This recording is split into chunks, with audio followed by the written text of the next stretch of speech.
Boom shakalaka turner.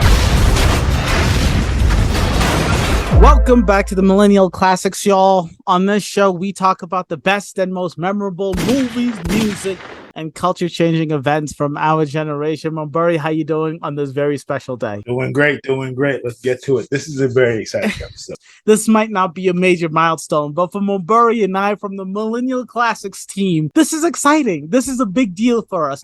1,000 subscribers on YouTube. We had to do something special, and we are doing, this is going to be hopefully an annual thing, but definitely a new thing for us. We are doing future classics. Mumbury, we came up with this together. Yeah. Explain to the folks, what are we doing in this future classics series, opportunity, situation, video? So that's the beauty. It's in the name. It's a future classic. It's honestly, so all these movies we picked, we think are going to be future millennial classics for us, maybe in 5 years, maybe in 10 years. But these are the movies that we see on Netflix, we see on Disney Plus. I don't know if Peacock's going to be there in 10 years. No. The Office will, Peacock won't. These are the movies that when we see, we're like, oh shit, I remember this movie. This movie is a banger. Or even like, this is the movie you'll watch 4 times in the next 10 years. Exactly. These are the movies. Exactly. That's all it is. I couldn't explain it any better. You know what we do. We talk about the movies that matter to us. Right now, all we're doing is looking 5 years down the line, and like we're thinking of what our future selves will be looking at in 2022 and 2023. We didn't make too much of the criteria, but Mumbury explained it. We picked a couple of movies. We did each pick 4 movies, and we are going to go down this list one at a time. But Mumbury, for the very little criteria that we did pick, what was the criteria that we chose when it came to picking the movies? Really simple. For the first one, we did January 1st was the cutoff. We kind of did in the middle of the year, which is kind of tough. So I think for the next one, we'll probably do beginning of next year. Yeah. And it'll be a little bit short. It'll just be those 6 months for the end of 2023. Yeah. But then from there on, it'll just be like every beginning of the year, we'll do a future classic recap of the last year. Exactly. But for this one, since we're catching up, it'll be January 1st, 2022 to, let's say, June 1st, 2023. Yeah. So all these movies have come out between those dates. And it'll be interesting to see the spread, because I know for me, I think I only have one movie coming in this year, and it's an honorable mention. Oh, shit. So that's it. So we'll see. Wait. Oh, that's exciting. You already got me excited. So this is good. This is very good. And I really do want to jump in, because what you just told me I'm looking at my list. I think it might be the exact same thing. Anyways, so I know that was the criteria you and I decided on. So we gave each other enough space to just do what we want, go with what our emotions, what our gut said throughout the past year and some change. But let me ask you, when you were going through the Rolodex of movies you enjoyed in the last year and 6 months, what was your specific criteria, Mumbury? When you were picking these 4 movies, what was your specific theory? Here's the thing. There's a lot of movies that I really thought were really good. Yes. And I'll give you an example of a prime one. Nope, from Jordan Peele. Yes. Loved it.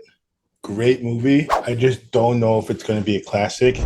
And here's the thing. With that, it's like Get Out is the bar. Exactly. Get Out is a classic. Yep. And Nope is really good. Like, I can't say anything bad about it. I just don't think people in 5 years, or at least I know I don't think me in 5 years are going to be like, yo, I've seen Nope like 4 times, dude. Like, it's Stop have to. It. But I might watch it again and be like, I cannot believe I missed this, and this the first time. Or like, I'll watch it the 3rd time and be like, this movie's way better than I thought it was the first time. But that movie, and then like Avatar 2. Oh, yeah. That was one where I was like, impeccable experience in the theater. I don't know. We did Avatar 1, Millennial Classic. Avatar 2 feels just as good, at least as Avatar 1. Maybe not as novel, but honestly, I haven't seen anything like it since in the movie theater. And it's like James Cameron does his own thing, and he's the only one that can do it, clearly, because it's James Cameron. But at the same time, it's like, I don't know how many times I'm going to be watching it. To be fair, I watched Avatar probably more times than I thought I would in 2008. So maybe in 10 years, we'll do a Millennial Classic, Avatar 2, and be like, yo, we're so full of shit. Yeah. But those 2 movies are kind of honestly on either side, critical and box office wise, where it's like, I don't know about that. That's kind of where I was with it. Mumburi, I hate to keep pushing you. I want to just I'm gonna push you just a little bit more here. You're telling me why you didn't pick specific movies. Tell me how you picked, or do you want to just go into it? Okay, so these are movies. So yeah, well, I guess also this is probably the reason why most of these movies are from 2022. These are all movies I've seen multiple times. yes. Okay, clearly, these are all movies I wanted to go back to. Number one. Number two, these are all movies I pretty much had a great time watching the first time. So because of those two things, because I had those experiences the first time, I know I'm gonna have those experiences every other time. It's kind of just like that. It's the difference.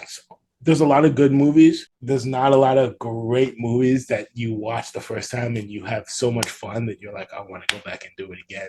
Yeah, and do it again. Exactly. So that's my criteria, and all these movies fulfill that. And yeah, that's pretty much it. I love it. And the reason I love the way you did your picks is because you really are going on the experience of how it felt and what you want from a movie, right? And if you guys watch the Millennial Classics, you guys know I like to think of maybe I'm not, but I come at these reviews and these reactions at a bit more of an analytical way. So I have a legit structure, an Excel sheet here that I had made, and I have 5 criteria points, and each criteria point I went from 1 to 10, and the 10 movies that I had listed, I rated them each on each criteria point and added them up, and it came up with a number. Yes, obviously it started with the movies I liked, that I enjoyed, that I thought was a fantastic movies, and most of these movies I have seen multiple times, some of which I've seen multiple times in the theaters. But at the same time, I really wanted to make sure that like some movies just feel good to me, but if I actually wrote it down and spoke about how it affected the culture, maybe that's just a personal bias. That's the beauty of enjoying movies. That's the beauty of art. It's all subjective. But just really quickly, the 5 criteria points I had was like universal theme, a theme that's not going to get old, something that's not just like a 2022 special, something that you can watch 10 years from now and still understand it. A standalone. You don't have to do homework to understand this movie. 10 years from now, 20 years from now, if I'm showing this to my son, I don't want to have to tell him, you have to watch these 3 movies first to understand this movie. Number 3 was rewatchability. Number 4, popularity. What did the rest of the world think about it, not just Q? And then last but not least, when I say culture changing, I mean millennial culture changing. And those were my 5 criteria points. And I rated all of those movies. But yeah, and because I had so many movies that I wanted, just like an hour before recording, I was like, Bumper, you want to do 5 movies instead of 4? Which is insanity. Honestly, that's the name of the game, though. You have to pick. Exactly. That's why you get paid, bro. The big bucks. You gotta slim that shit down. You know, it's easy to just pick everything. We would be here for 2 days just talking about the movies I enjoyed. But let's get into this. Do you want to go first? Do you want me to go first? Yeah. I mean, obviously, I've kind of given away one of my movies with my background. Let's start with a little known movie with my number 4. Talk to me. Everything, Everywhere, All at Once. Mrs. Wang, are you with us? It's streaming on Showtime. I'll tell you where you can catch all these movies on Paramount Plus if you have Showtime, the add-on, whatever. But this came out March 25th, 2022. Yep. This movie, honestly, it was in theaters literally the whole year. It really was. It felt that way. I caught it in early May at like an indie theater that was like around the corner from me. And it like blew my mind. There was 2 people in the theater. Blew my mind. Was like, holy shit. And you don't get those reactions a lot. So when it comes, it really holds on to you. It was unexpected. The movie looks and feels better than it has any right being with the budget. The cast is amazing, even though like obviously everyone knows Michelle Yeoh. Ke Huy Quan Short Round from Indiana Jones is in it. Yep. Jamie Lee Curtis. But like the cast is great. The acting's amazing. It's actually a funny movie. Like just by itself, it's a funny movie. Yes. It got a lot of recognition. That's the other thing. Exactly. So like when you talk about what it's going to do in 5 years, 10 years, the fact that it won 7 Oscars, got nominated for almost everything. It's literally in the history books. You can't forget it even if you want to.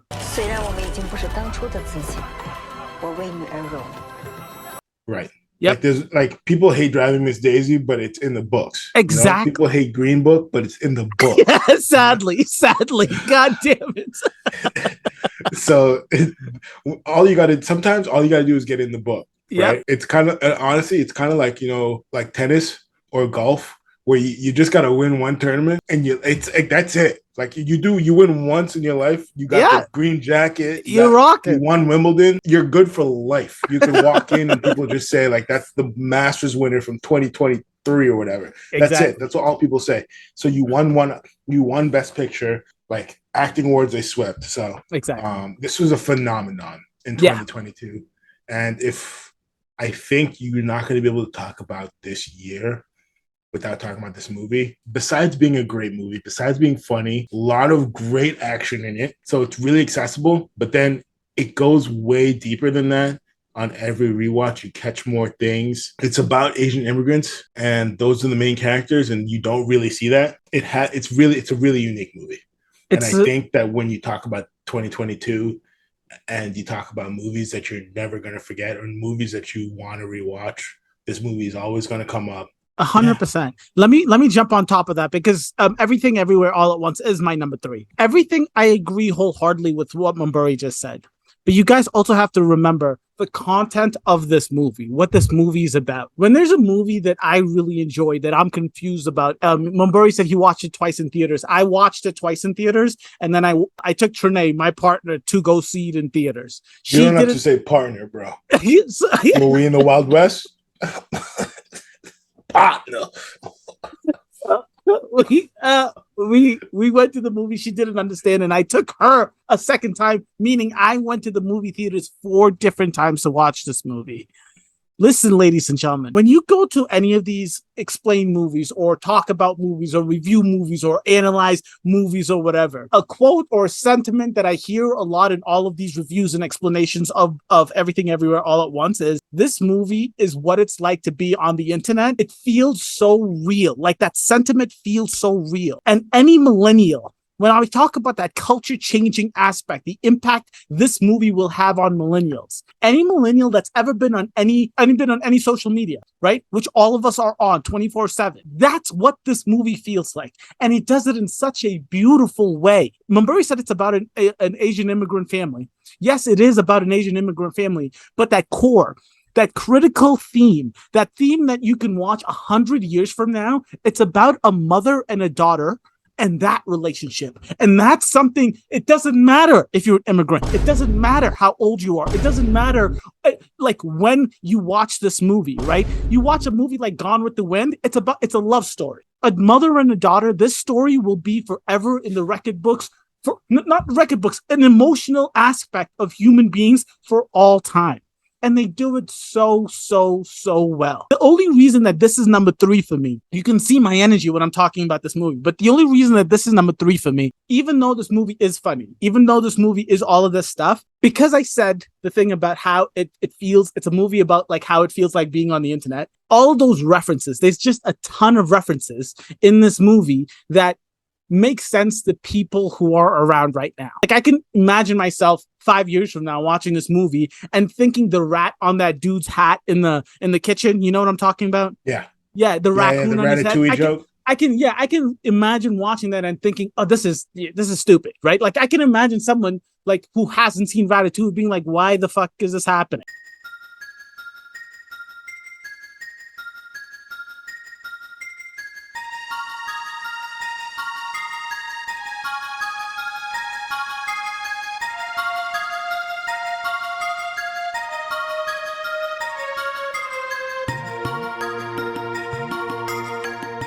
Right? But everything else, like the movie is just amazing. It's just amazing. What's her name? Jamie Lee Curtis? You just have to mention, like, she's such a big star. And when this movie came out in theaters, you were right. When I went to go see that movie multiple times, it's not like it was ever this huge packed theater. It was just in theaters for so long. And every time I went, there was a good amount of people. It's just a great fucking time of a movie. It's just a great fucking time. I can't agree with you more than that.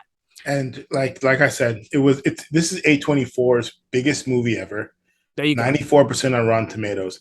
And when we talked about the Oscars earlier and that recognition, this isn't one of those Oscar movies where it's like, oh shit, this won an Oscar. It's like, no, dude, this won the Oscar. It's like it's on the upper echelon. Yep. It's like closer to Moonlight and Parasite than the other side.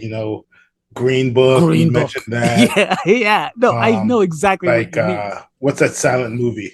The silent movie that won, The Artist. Oh Like yeah, those type of movies. Like yeah, it's not that. It's not those movies that's like, oh, the Oscars gave it like recognition. Nah, this movie would have been just fine without the Oscars. because the people understand this movie. This is the Right. people's movie that won the Oscar. This felt like a win for like all people who enjoy movie theaters, Yeah. and a win for those people who are in movies, those cinemaphiles and all those crazy dudes. I just love that movie. Great pick right off the gate. Mumburi, I have a funny feeling you're going to give me a hard time for this movie. And I'm even concerned that you might not have seen this movie, but I beg you to, if you haven't. My number 4 pick is Marcel the Shell with Shoes On.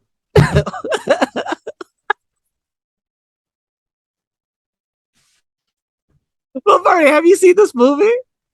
Have you seen this movie? Bro, I haven't seen that shit. What are we doing, bro? Look, listen, just hear me out, please. Just hear me out. Hear me out. I told you my process in picking these movies, okay, folks? I told you my process. So this is not just like You saw this in theaters? I saw this in theaters. I saw this movie in theaters. I told What you time of day did you watch this movie? it was probably like a 3 p.m., 4 p.m. movie theater. It's like a day Trinae and I had off. Okay, like, Marcel the Shell. Because I know this got nominated. yes. And Taz, my partner. Giddy up. Promise you, It's a fun time. It's more than a fun time. It's more than a fun time. So for those who don't know about this, and this is the reason it's my 4th pick, because the popularity score for me is a 3. I gave it a 3 out of 10 for popularity. But the reason it's even a 3 and not a 0 is because you talk about A24's biggest movie. This was like the sub of A24. I don't know who produced this movie, but anyways, this movie, it's about this. It's a little shell. It has shoes. There's the world where shells are human, animated and alive. And this little shell and his grandmother lose their family because some human decided to take the shells and move out. My cousin fell asleep in a pocket, and that's why I don't like the saying everything comes out of the wash, because sometimes it doesn't. It doesn't matter, right? But the entire movie is this movie about seeing the shell and how it survives in a human world and trying to find its family back. That's the movie. That is the movie. All right. Go watch a trailer. Go do whatever you have to do. But listen to me. It is the most emotionally beautiful, heartfelt movies. There aren't any movies these days that just shoot for heartwarming goodness, right? Every movie you watch either has humongous explosions on the screen and or has like a message that is trying to change the world for a better place. There's no movies where you just sit down and enjoy being a person anymore. Marcel the Shell does that in spades. The voice acting, this is just nobody, you won't know these people. The origins of Marcel the Shell with Shoes On is from a YouTube series, a YouTube thing from 2005, 2006. A big reason as to why I picked the movie, because the impact it has on millennials. It is a millennial creator. The creator became from YouTube. So this is probably the Don't only... drag millennials into this shit, bro. Don't make us accomplices into your dog shit picks. God damn. I promise you, Mumbury. Listen to Taz, go watch the movie, come back to me after you see it. I find my mind wandering, thinking, what would my family think? Box office success. I think it was a $5 million movie, and it made $35 million movie, $35 million. Amazing. On Rotten Tomatoes and IMDb, it's 90%. I think that's less than what Tom Cruise got paid for. That Tom Cruise's salary on Top Gun Maverick. And that's totally fine. If Tom Cruise was in the movie, he probably would be much bigger. But I'm fine with it not making millions. I'm fine with the world not knowing about this movie. What I am telling you folks at home, hear me now, and you understand that you heard it here first. 10 years from now, 5 years from now, whatever. When you turn this movie on and it's on TBS or USA or whatever streaming service constantly, and you play it with your partner, you play it with your parents, this is a movie you can watch with anyone, everyone, no matter the time of day, no matter the situation, and everyone is just going to leave this movie with a smile ear to ear. This movie is a beautiful expression of being a human being, and it's done with shells, ladies and gentlemen, shells. So I have no doubt that this movie is amazing. And you were talking about watching this movie on Netflix when it comes out or whatever. This movie is going to be on Tubi. Let's be real on the Roku channel. All right, let's be real clear about that. But all I'm going to say is, this movie might be a masterpiece, might be amazing. But my question to you is, do you think in 10 years, in 5 years, kids are going to be like, oh shit, like you got a DVD collection, Blu-ray collection, you got all these movies.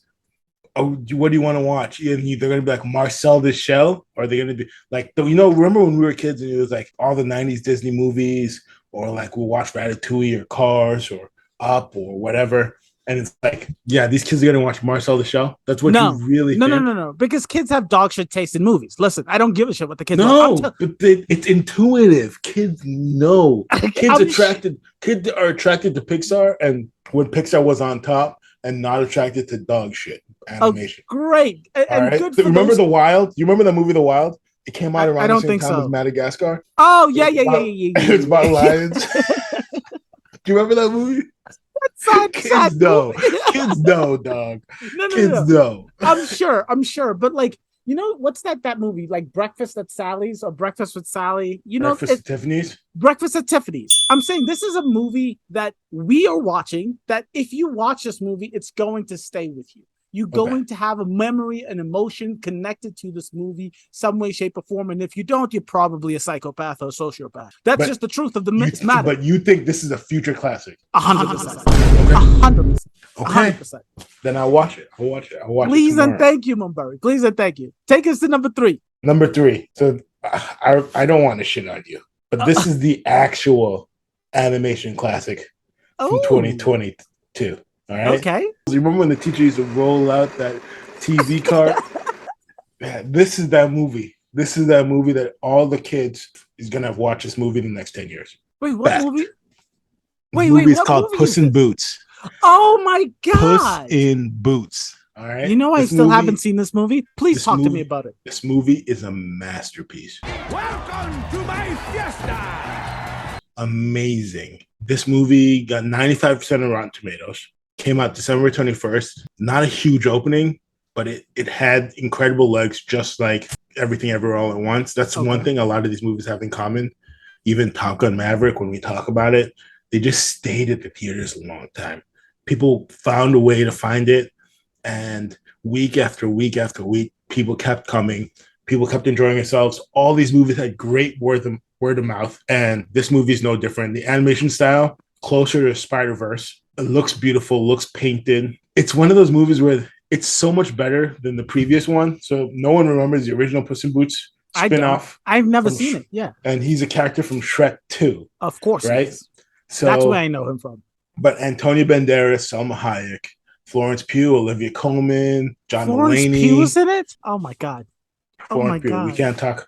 Shout out to Oppie Oppenheimer. Getting that sloppy hammer. You know what I'm talking about? But directed by Joel Crawford. I told you it was a soft opening, not a huge opening. It stayed in theaters for so long, it made $484 million. Nominated for Animated Academy Award, just like Marcel the Shell. I think it lost out to Pinocchio. But Jesus. The premise of this movie, and this is what's so amazing about this, the great animation movies, and this is what Pixar used to do very well, that they kind of lost on. And to be fair, I think a lot of animation movies lost on this because you watch like Mario and a lot of these like Minions movies, and it's like there's not a lot of adult themes going on there. It's just made for kids. But these movies, it's a lot of adult themes. It's funny and light. You're not gonna shoot a puppy, are you, Jack? Yeah, in the face. Why? But it's serious at the same time. And this movie's about Puss in Boots as a cat. You know, cats have 9 lives. Well, what happens when you're on your last life? How do you live your life on your last life? That's literally the premise of the movie. That's a great premise. Yes. Sorry to crash the party with your past lives, or your past deaths, as I like to call them. It's hilarious. The songs are amazing. There's an intro song, an intro scene about him being a fearless hero. He's just strumming away at his guitar. You know, he's fighting the bad guy. He's killing it. It's like you can just go on YouTube and watch them. Death is the villain in this movie. Oh shit. amazing. I think it's played by Pablo Escobar from Narcos. That's the guy that That's plays amazing. it. That's And amazing. honestly, amazing. He's actually scary. Actually scary. Like this is a movie where it's like your kids will enjoy it, but they'll have all the emotions that you're supposed to have, right? You'll be a little bit scared, you'll laugh, you'll enjoy yourself, you root for the good guy. Mental health, you know. Of We're course. calling Yep. girlfriends and boyfriends partners. We're worried about mental health all over the place. This is the times we live in, and this movie does not disappoint. Puss in Boots has panic attacks in this movie. That's the type of movie this is. And they show it probably the best you've ever seen in movies, period, not just animation movies. Because you know, cats, they can do that thing. You know, your hair sticks out and they get on the end. freak out. Like that's the type of thing. And the only disappointment for me, I didn't catch this in theaters. I caught it in Peacock, but then I watched it once, watched it twice, exactly like all the other movies. I heard about the word of mouth, and that's just one of those things with this movie. So that's why this movie is number 3. Can I ask you something? Yeah. Just going down my list, the only question I have, 1 through 5, I think it makes sense that you have it on your list. It makes sense that you have it as number 3. My question is it a standalone, or do you have to have watched Puss in Boots 1? Do you have to have seen all of the Shrek movies? Can Shrek's you just watch mentioned. this movie? There's a stinger at the end where he's like heading back to Happily Ever After, but I didn't even remember that there was a Puss in Boots 1 until I started watching this movie. Gotcha. Because I haven't seen it. You don't need to watch that. This movie is so beautiful to watch. The shots are crazy. The artistic style is probably the best looking animation movie. Like I said, like you will not be disappointed. Watch this movie and you will not be disappointed. It made $484 million for a reason. Of course. I'm so happy to hear that. This has been on the list of like current movies that I should watch and do a reaction to. This is good. This is very, very good. And I have heard just the most amazing things about this movie. Just the most amazing things about this movie. Like as good as I hear things when people talk about like Spider-Man Across the Spider-Verse and all of that stuff. So I am excited and I'm very happy that you picked it. So now we're down to 2. Do you want to go again and talk about 2? Because we already did my 3. Okay, so then it's back to me 2, then you 2, then me 1, then your 1. Exactly. Okay. So my 2 is a little known foreign film called RRR.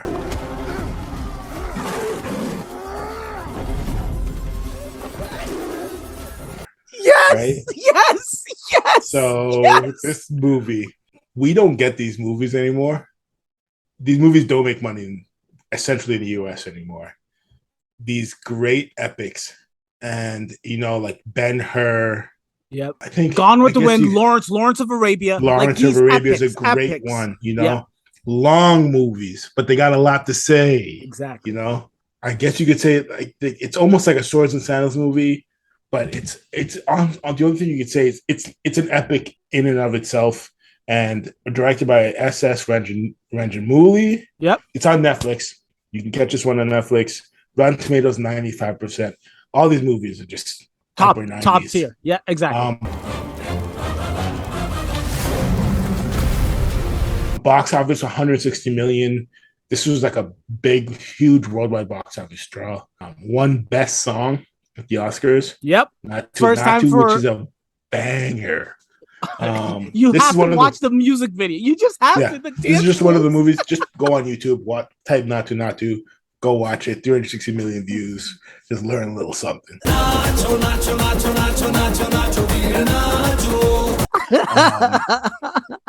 I watched it the week it came out on Netflix. It was like a big deal. Netflix got it. And let me tell you this. The intro scene for each character say less sets the tone. Oh my God. And it doesn't stop from there. And those 2 scenes would be climaxes in lesser films. Yeah. Like in lesser films, the director would have shot those movies scenes and been like, great climax. Let's flesh out the story. Let's get the rise. Let's get the fall. And let's call it a day. No, they were like, this is the start. And it's going to keep going up and up and up. It has everything, romance, action. It's a story about brotherhood. It doesn't get to the brotherhood until like an hour and a half in. That's the crazy thing about it. There's a meet cute between the 2 the two action heroes, meet cute might be a little strong for they start by communicating non-verbally, by the way. Exactly. And they know To save a child hanging from a bridge. That's how these two meet. And that may sound like it happens early in the movie. It does not. We're past an hour in when they meet. But the setup is so good. The twists are so good. It's enthralling. Do I like the white woman savior hero part of the movie? No. And that's probably the only negative. But who doesn't like colonialism as a bad guy? Just overall colonialism. In 2022, there's nothing there's no better worse bad guy. There's no better worse bad guy. It's just one of those things where this movie has everything. The action is insane. You have so much fun watching this movie. That's the thing. This movie specifically, the fun factor is past 10. Maybe you say like the acting or this isn't up to your standard of one of the best movies of the year, but the amount of fun you have at the theater, at home, you can't beat it. It is a little long, but it is an epic, and it doesn't really like slow down. There is a little bit of a slowdown, right? Like once the dude's in jail, and then there's that part where he's explaining to the girlfriend of the dude who gets imprisoned that he has to go chase after her. There's that part where it's a little slower. There's no action, but it's like you'll get through it. It does. The only other negative, I feel like this is the only movie we've talked a lot of negatives about. But here's the thing. Honestly, I could have said negatives about every other movie. Honestly, for instance, the only one you were talking shit about Marcel the entire time. Marcel, but even everything, ever, all at once. Like a major negative of that is the whole multiverse thing. I worry that it's going to get played out in 10 years. Oh, 100%. Because DC is already destroying multiverses, and Marvel. It's like, yo, I'm fucking watching Ant-Man, being like, yo, kill me. Don't leave King alone. Kill me, dog. Fucking leave them alone. Get rid of this guy. So I worry about how multiverses and that whole thing is going to age very well. It might be one of those things where it felt fresh in 2023, but in 2033, I don't know how that's going to feel. So it's like I don't want to just seem like I'm shitting on RRR. Every one of these movies has its drawbacks. This movie's biggest drawback, though, is it has that classic foreign film thing of the white people that they get in the foreign films. It's like, yo, if they just increase the budget a little bit and got like a couple of like real stars. You're right, dude. Yeah. Oh my God. It would be on a different fucking level. I mean, this movie would, like, if they could get Chalamet or someone to play that white dude that they're dancing against, even Florence Pugh. Yeah, she's too much. Interest. She's too. Oh yeah. Oh well, that would be impossible. She's way too small of a character to have Florence Pugh play that person. She's not a small character. She's in like 4 or 5 scenes. Yeah, she's in 4 or 5 scenes, and she's there to dance and look good in the background. No, you need. She's in. The only real actor I want to see play a part in that movie is that fucking general who does gravity gunshots. Rest in peace, but dude, I think it's Ray Stevenson from Rome. If you know, you know. I don't know, but good for you. But he played it pretty well, but I agree. Yeah. You get like a Gary Oldman, fresh off Darkest Hour. He can even come in the same Winston Churchill makeup, just roll on in, he would kill it. He would kill it. The Husband in the Diplomat. Yeah. If you can't afford Gary Oldman, The Husband in the Diplomat, the Netflix show, who's just in everything. I think he was also the bad guy in The Knight's Tale. Oh, there you go. Dudes who got jet black hair, like hair that's too dark. Those type of white dudes, always great as bad guys. Yeah, easy to hate them. It's just one of those things where you just feel like this movie, it's a great movie and it's a classic for 2023. But if they had gotten a little bit more juice opposite side, this movie would have gone epic. It would have been epic. So I'm assuming Top Gun Maverick is your number 1 because this RRR is my number 1 and Top Gun is my number 2. So there you go. What the hell? Good morning, aviators. So this is perfect, and this is why Mumburi, you and I do these things together. But let me just soak in the greatness that is RRR, because it is my number one. It is my number one movie. I really do believe this movie is just that amazing of a movie. Starting with what Mumburi said, when you go to sit in a movie theater, you can either go into a movie theater with your expectations, with an agenda, with whatever. This was one of the movies I just heard so much about. I was like, I have to experience what's going on with this movie. And it doesn't matter what your expectations are. This movie surpasses it. This movie is a movie in the sense where you sitting in the movie theater and you're like, this is amazing. This is why we created the medium that is cinema.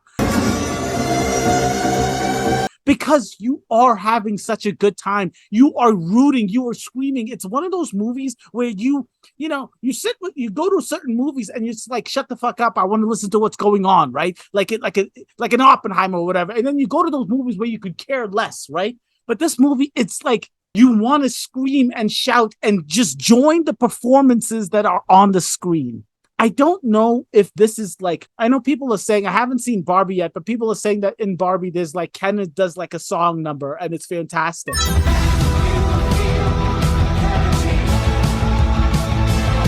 I think movies in general need to add music and like musicals more, especially in these epics, especially in these like really fantastical movies. I just want to say that right off the bat. It's such a good time. If you haven't seen this movie, I don't know what the hell you are doing. You were effing up. You're not doing movies right if you haven't seen this movie. Just put it on with a bunch of people with you. This is a movie that you'll have even more fun watching it with other folks. Going down my list, the reason that this was my number one, because again of what Mumburi said, it's colonialism, right? There's the scene in the beginning of the movie, and this is literally in the beginning of the movie.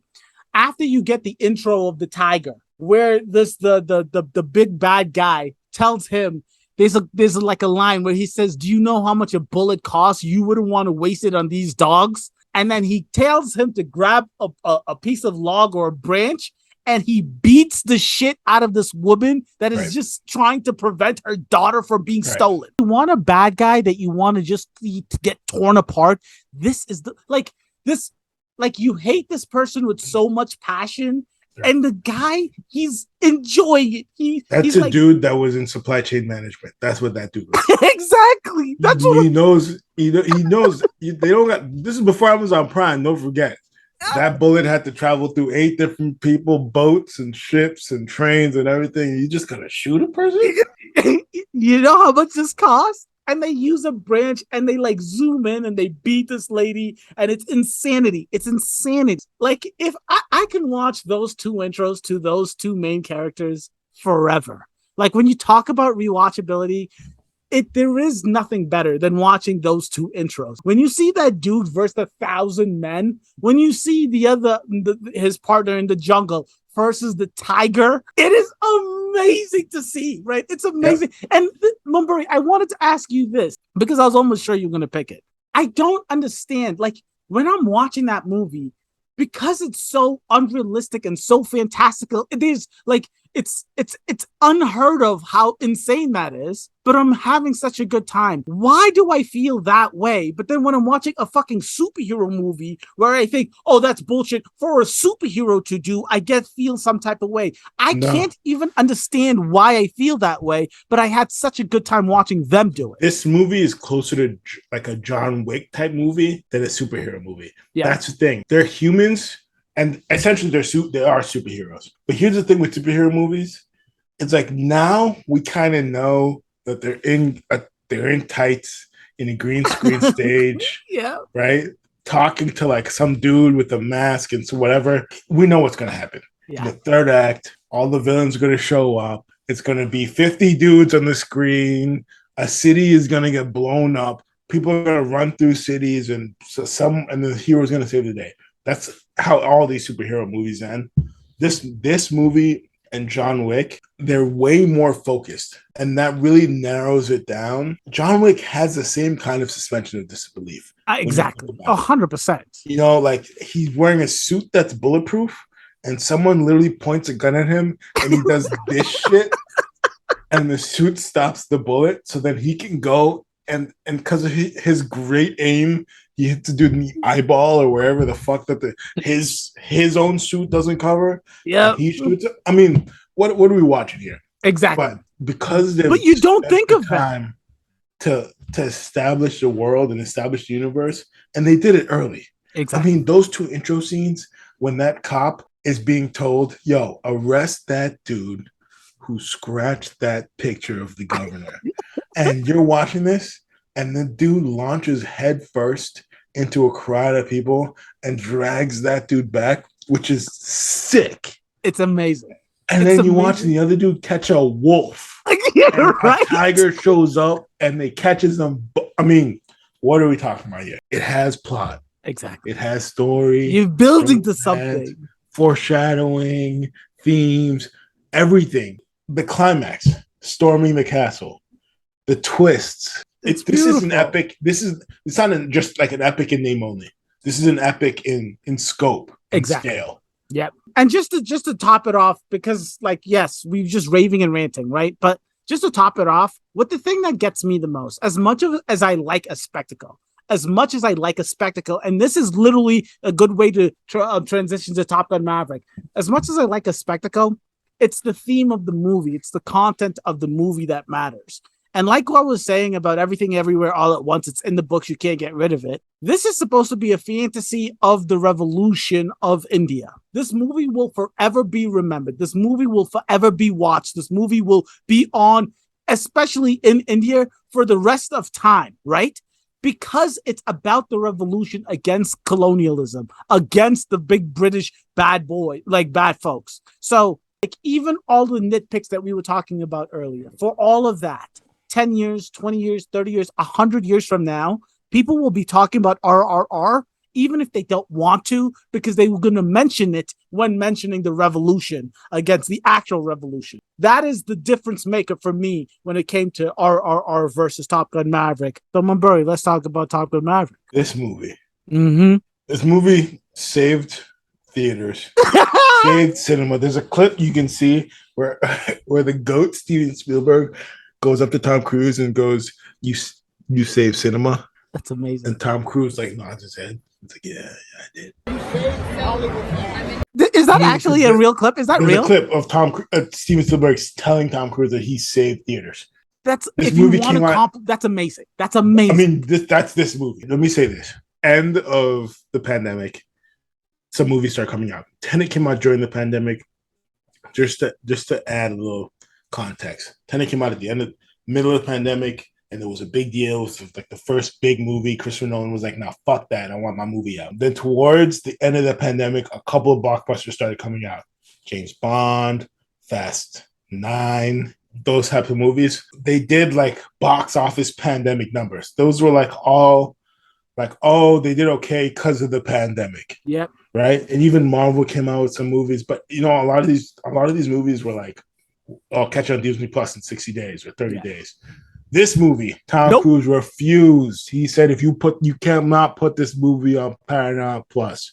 This is essentially like a throwback to the days where you would see a poster and it would say Denzel Training Day. That's all you knew. That's all you needed to know. It would say Tom Hanks, Forrest Gump. That's all you knew. Yeah. Harrison Ford is the fugitive. That's all you knew. Right? Now look look at this shit. Exactly. Tom Cruise is Maverick. That's all you know. That's it. And it made $1.5 billion off Tom Cruise is Maverick. Everyone here is the best there is. Who the hell are they going to get to teach us? Captain Pete Maverick Mitchell. We haven't had that. These movies don't come out anymore. It's amazing. We didn't need 13 superhero movies to lead up to this. Oh, Bucky betrayed us. Oh, let's do it for Bucky. No, none of that. It's Tom Cruise flying actual fighter planes, fighter jets that he's not actually flying, but he's in the air. Yeah, They're he is actually filming this shit. This is practical effects. There's no CGI. They're not like in a green screen suit going. They actually went to flight school. They actually did the actual real shit. Yeah. And on top of all this, the movie is actually amazing. This is a sequel to Top Gun. Came out in the 80s. This was the easiest pick. This is the easiest pick out of the 5 movies. Oh, 100%. Or the 4 movies. And I just feel like it's self-explanatory. There's a scene in this movie, the trench run scene. He's not fighting anyone. It's not an action-packed scene, but it's the scene that I think about the most. It's the scene that I probably rewatched on YouTube the most. It's somehow Tom Cruise is still playing the plucky underdog upstart, and he's literally the best fighter pilot on the planet. Like, that's what we've come to. He does this run that's impossible. When you watch this movie in the theaters and he's doing the run, there's like you're grinning ear to ear. Yep. Yeah. You're having the time of your life. And this is the movie you take your mom, you take your baby mama, you take your mom's mom. You take everyone you know, because this movie, everyone's gonna have fun. Yeah, kids will have fun, grandparents will have fun. I don't know what else to say about this movie. Let me jump off because I love everything you're saying, Montgomery. I absolutely love everything you're saying. And I just want to start off with the experience of being in the actual theaters. There are very few movies that you watch that you are like, okay, this movie is not only does it need to stay in theaters for as long as it did, because it was in theaters for like 3-4 months, a very, very long time, number one. But number two, this is a movie I can't wait, Mumbury. I cannot wait till they re-release it in theaters just so I can see it in IMAX again, just so I can see it in Dolby Sound again. Point. I'm telling you, this movie, it's more than an experience. You sit in the seat and you feel like, go, Tom, go, right? You talk about that scene, Mumbury, he's doing the run-through. And that is my favorite scene, like bar none. Oh, holy shit, he's going to do it. Like, it's amazing. It's amazing, right? The way this movie opens with him shooting for the 10 G's with the fucking, I don't know who that general is who's standing there. He's like, you have to come down. And he's like, you're cutting off. And you see, there's just a sense of like, just greatness when you see someone doing something they believe are meant to do, and they doing it against all odds, against whatever is supposed to be done. The way the movie starts off, you see him living life at the edge, right? And the whole message of the movie is like, Tom Cruise, this is the end for you. You're an old man. It's time for you to give up. But he's like, no, I'm here to do what I'm meant to fucking do, and I'm going to be the best at doing it. And it just follows through the whole time. You were here at the request of Admiral Kazansky, a.k.a. Iceman. He seems to think that you have something left to offer the Navy.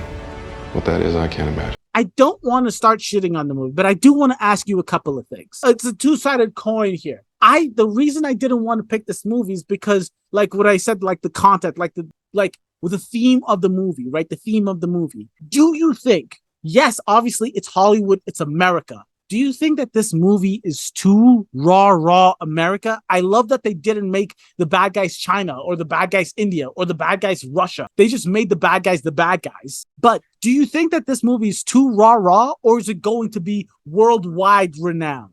I mean, 1.5 billion says if it's rah, people like rah. You know what I'm talking about? Listen, this is a high school movie last year. So whatever they did it right. Okay. If it's too rah, I don't believe that, because I think people like the safety and comfort that the American Defense Department gives them. Oh my now God. That felt bad. That felt wrong to say. but I will say this. I think they toned it down, and I think as far as the jingoism that you're worried about, yes, that's what I'm worried about. It's a concern, but I don't think that's what you think of when you watch this movie. You're right. And even and you don't even know who the bad guys are, because they're wearing like black visors. It's like Iran. I mean, it's Iran with like Russian military. So yeah, it's like, yeah, it's like whoever you want it to that. Be. This movie is just so much fun that I don't think you think about that when you really watch the movie. Call signs. Everyone, like, I wish I could just call my buddies Rooster and Maverick. Phoenix. I mean, what are we talking about? Could you imagine if you were like, yo, Hangman, what you doing tonight? I mean, everyone would love to do that. It's amazing. it has its serious moments. It has its heartfelt moments. It has the moments where it slows down. It really has a great theme of like the upstart has become the teacher. So you can watch Top Gun 1 and Top Gun 2 and it works just as well. Yep. They still but you do don't need to have seen Top Gun 1. I have yet to Right. see Top Gun. I Yeah. haven't seen the first one. It has its funny moments. The push-up scene Beautiful. where Tom Cruise is like, yo, that's a lot of push-ups. And then the pilot's like, yo, they don't call it exercise for nothing. I mean, amazing. John Hamm does such a good job in Yeah. this movie, bro. Yep. Being the such bad yes. bureaucratic general, admiral, whatever. But that's why I'm saying, like, you could worry about that stuff, but at the end of the day, the US government doesn't come out too great in this. And there are some plot holes, like, come on, like a drone can't do any of this shit. Yeah, no, it's But insanity. because Obese, our boy Obese would have sent 3 drones and shit and just emptied out that fucking place, dog. Doesn't matter if there's a school, a daycare, anything. He would have laid that shit out. So Can we leave Obese out of this? you got the bunker beneath the school, if you know what I'm talking There's about. been 2 presidents since Obese. Leave him out of this, bro. But the reason why this is number 1 was this was the theater experience of the year. Yeah, the theater experience. So yeah, that's my number 1 pick, Top Gun Maverick. I wouldn't change my list, but I do love that you have it. I'm so happy that you have it as your number 1. I love that. There's just one more thing that I wanted to just give kudos to this movie.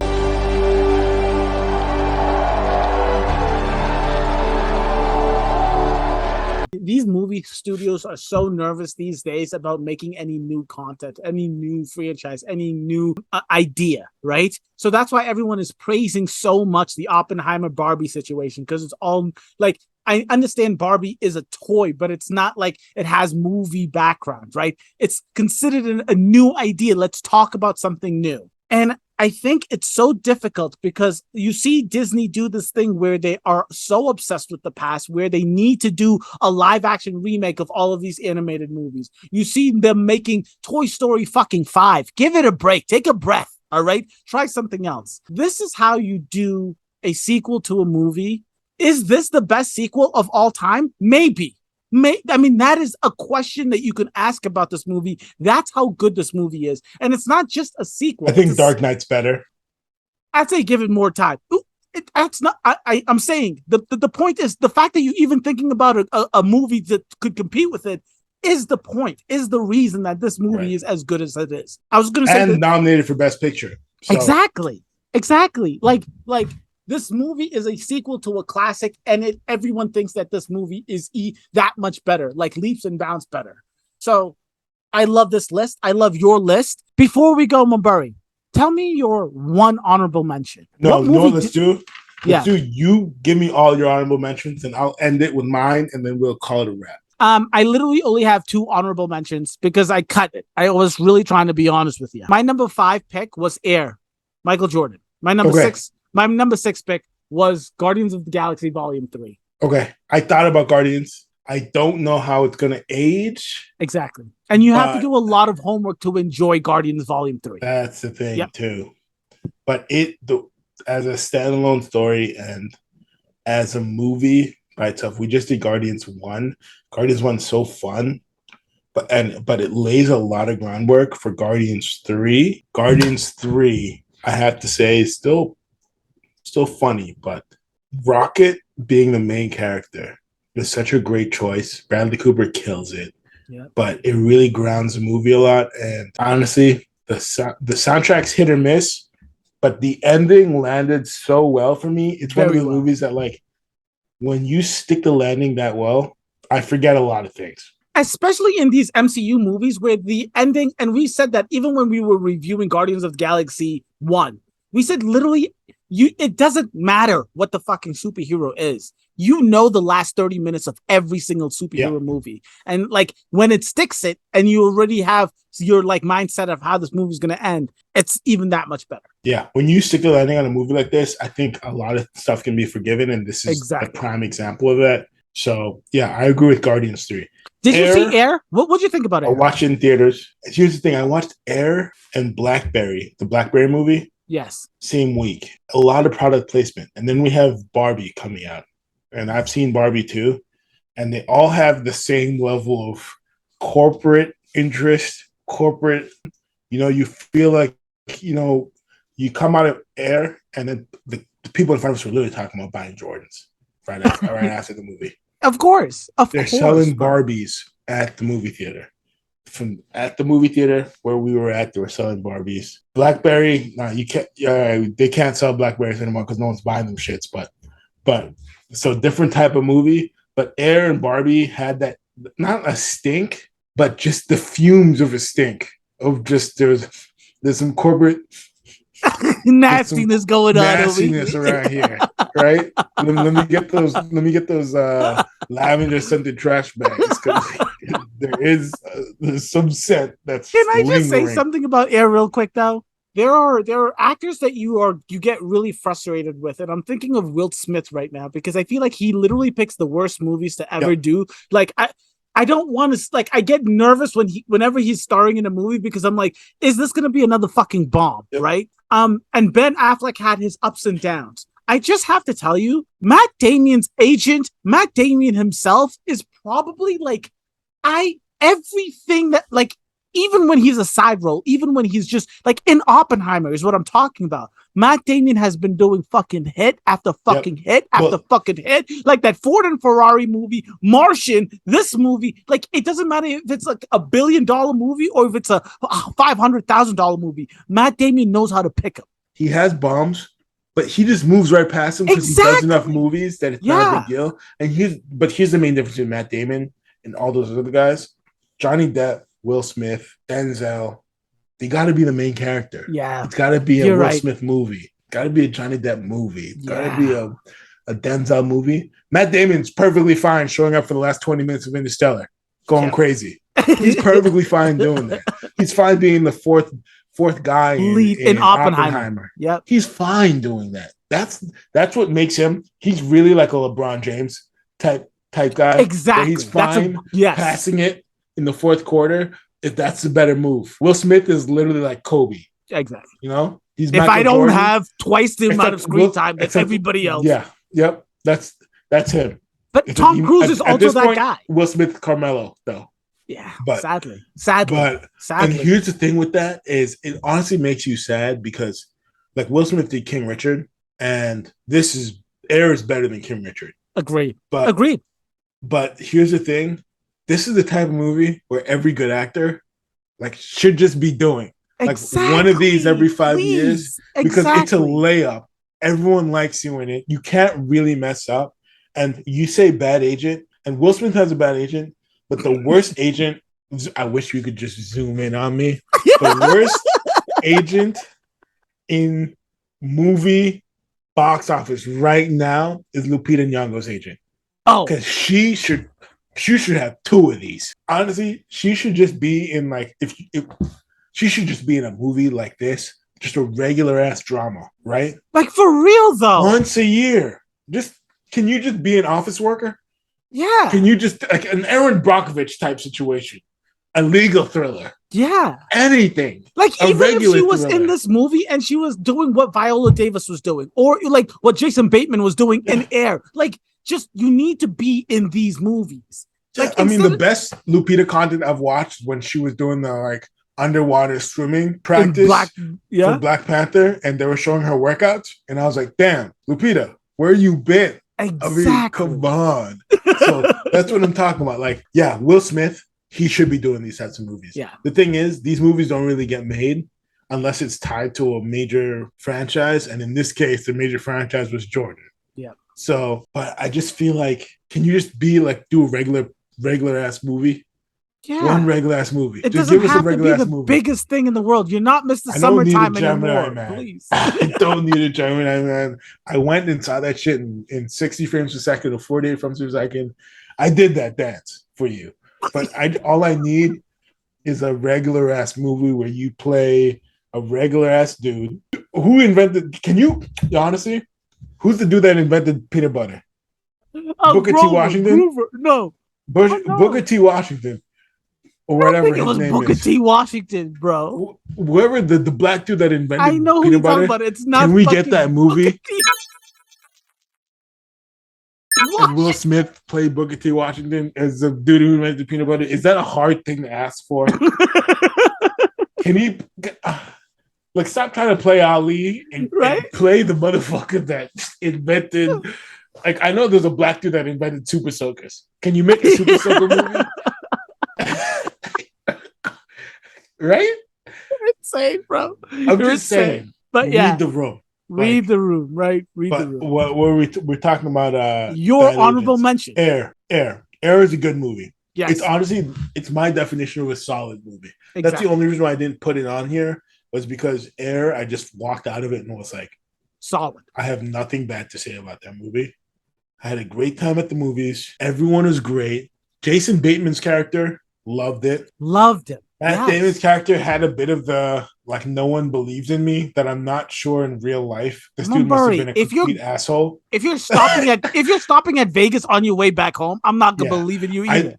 I'm thinking this dude must have, honestly came out of the movie like, that dude must have been a real asshole in real life, because must have been a degenerate, bro.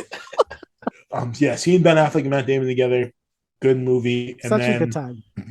So that's so weird that your honorable mentions are from this year and all the other movies are from 2022, because I'm the exact same. And the only movie I put from this year was Dungeons and Dragons. I haven't seen it. Is it that good, Mumbury? Like, for real? This movie has no right being this good. Oh shit! No right. Chris Pine, Michelle Rodriguez, Hugh Grant, and Hugh Grant has kind of done this thing where he's kind of, I don't know if he's reinvented himself, but if you've watched Paddington 2, have you seen Paddington 2? I saw the first. Okay. Paddington 2, Hugh Grant in it should have won an Oscar.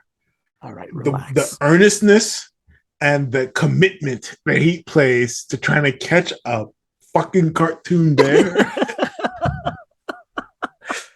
He's the perfect bad guy, and Hugh Grant ever since then, he's done like a couple Guy Ritchie movies. I think The Gentleman, where he plays like a sleazy bad guy. I love it. He's so good at it. And Hugh Grant is just in his bag right now in this like little renaissance. It's directed by John Francis Daley and Jonathan Goldstein. Made $200 million, but I think it cost like $150 million. So I don't know if it's gonna. I think it lost a bunch of money. But this movie is so much fun. It's like a fantasy action comedy, which it's really hard to get nowadays. And I don't know anything about Dungeons and Dragons, not a single thing. And I had such a great time. I was literally about to ask you, did you get it? Such a great time. It's just, you can literally just watch it and pretend it's like, I don't know what the comp would be. Like a fun Lord of the Rings? Like, probably. what's the Alice comp? in Wonderland? I don't know. Like, what would be? Yeah, because it's like an entire world. Right. What is it like? Because Super Mario Brothers, everyone knows, but like, it's an entire fucking, I don't know. But the story's good, action's great, and 90% Rotten Tomatoes. So it's the lowest of the 5. So I don't think it deserved to be in the top. But I do feel like this is the type of movie where people are going to catch it on planes, on cable, on Paramount Plus, and they're going to be like, oh shit, this movie is actually fucking good. This movie is actually way better than I thought it was. And the thing about this movie, like, I haven't seen it. So all I'm saying is, like, from the outlook of what classics, like how classics become classics, we talk about the corporate shit. You just told me about the bad sniff test when it comes to corporate money makers, like IPs that come from these corporate machines. Do you feel that might happen with Dungeons and Dragons? Did you sense that in the movie? Here's the thing. This is one of the movies where I heard about the word of mouth before, and I heard people said it was really good. Because here's the thing, Warcraft came out, I want to say 2018, but maybe 2016. Like 4 or 5 years ago. And I heard it was okay, but I think it was made for a lot of Warcraft fans. Okay. And I don't think the reviews were quite this good. This movie had surprisingly good reviews. Yes. And then I checked it out, and I was like, holy shit. And here's the other thing. I think Chris Pine, the top tier Chris. I think he's the best Chris out of all those Hollywood Chris's. Hemsworth and Pratt. You'd put him over them. Pratt and Evans. Oh, so God. And the thing with Chris Pine is I think the first Star Trek movie is a millennial classic. I think so too. I've maybe watched that movie a disturbing amount of times. And when the theme kicks in and that plane rises out of the fucking clouds it's a of spaceship, Saturn, motherfucker. honestly, the clouds of Saturn and you're rising up, plane, spaceship, Boeing 747, I don't give a fuck, NC, whatever. Enterprise, honestly, Chris Pine in that movie is throwing a fastball. The other movies have been okay, and Idris kind of kills it in the third one. But yeah, this movie is so good. And I just wish there were more of these. But look, so let me ask you this before we wrap up. Have you seen Super Mario Brothers, and what did you think of that? Because I haven't seen Super Mario Brothers. I stopped about 45 minutes in. Oh, are you serious? I got really bored. Holy shit. Okay, so you really think that was a that. straight money grab. That was all corporate, just throwing shit at the screen. I heard kids really enjoyed it. I heard because I'm surprised that you haven't talked about that movie once. Because I felt like the way I feel about Super Mario Brothers is the way I felt about Space Jam 2. Space Jam 2 was probably worse than Super Mario Brothers. Oh, 100%. No doubt in my life. I don't know why I watched that one. Super Mario Brothers, I was just like, dude, what am I doing here? Exactly. I think Luigi was in some shit, and I was like, I don't care about any of this. Yeah, that's the thing. If I had seen it in theaters, I would have finished the entire movie, but I watched it after theaters. I think it was on a plane, and I was just like, cannot be bothered. As far as movies that came out this year, John Wick 4. Yep. That was on my short list. Creed 3 was not on my short list. Creed 3 was, that was one of the movies you go to the movie theater and it's like, it's all black people, all support, great time in the movie theater. Everyone's having a great time. Everyone's having a great time. We're not going to mention he who shall not be named because of an aggravated assault charge or whatever, domestic abuse charge, whatever. But it was a good movie. Really it was well. A good time. Yep. He does this move with the boxing. He fucking rolls up and he does this shit and he really loosens his shoulders. But honestly, great time at the movies. Creed 3. John Wick 4, I'm getting kind of tired of the John Wicks. That's the only reason why I didn't add it on here, was because this is the first time where I was like, action's amazing. Yeah. Cinematography amazing. Following the story's great. All I need to know though is this dude seems like such a white bread slice of piece of person. Why is everyone dying for this dude? Exactly. Give me one reason. He shows up to this Japanese dude's hotel that runs a Continental. And the dude's like, I'll sacrifice my life and my family for and you. My daughter's fucking life. And my daughter's future. And I'm just out here being like, what did John Wick do? Yeah. If you tell me he's giving handies to all these people and it's immaculate, then I'll believe you. But I have no idea why everyone is like, John, I'll leave my life for you. It's the code. He has no charisma. He has no. He's not even a good hang. This dude is boring. He's not a good hang.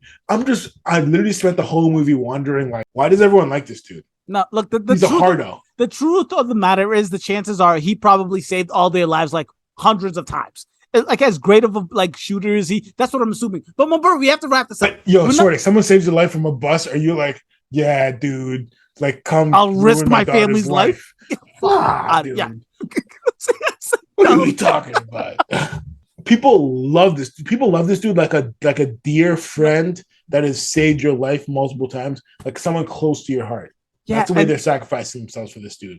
And I just want to know how that happened. Yeah, no, I think you say like a dear friend. I feel like they love him like a prophet, like some kind of deity. Like the way they talk about him is just like he's this ethereal being. It's insane. Right. It's insane. I just want to know. Yeah. Those are the questions we will never know. Well, maybe they're talking about a John Wick 5. And they also blow up a building in the middle of New York City, and I'm like, come on. Yeah. How we doing I can't. Like, we can't be friends. Y'all got clout, but I know Biden's not sleeping through that one.